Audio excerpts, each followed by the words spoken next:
Welcome. In this video I'm going to show you how you can determine the median using Excel and my stikpetE add-in.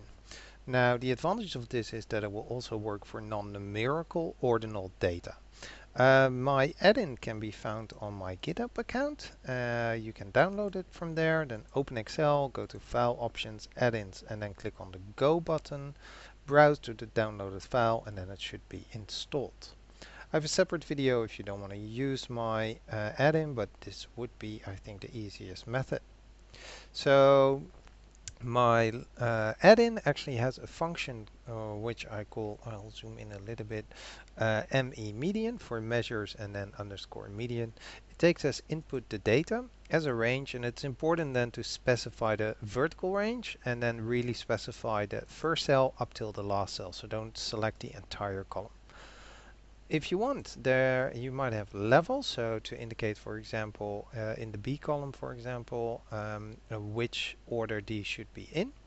And you can also specify which method to use as a tiebreaker, which can either be to show if the median falls between two values, that it shows the between this and that, or just show the lower value or the higher value.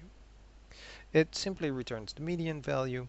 So you can then use, for example, ME median and then specify the range, and that should give me simply the numerical median of all of these scores.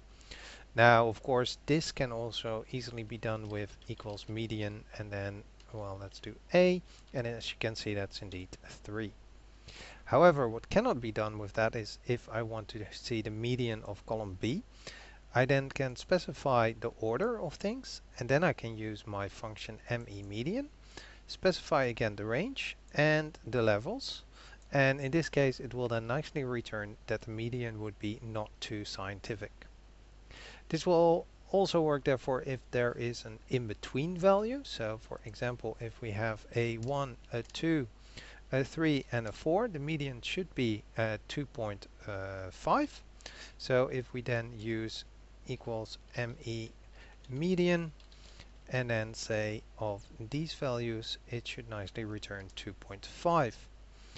What I could also do is if I have these values over here, I can even say equals and I'll simply put the median, let's do it like this, equals ME median of these values, and actually these are then also the levels, and then as you can see it will simply return between pretty scientific and not too scientific, so exactly between these two. Alright, I hope this video was helpful and thank you for watching.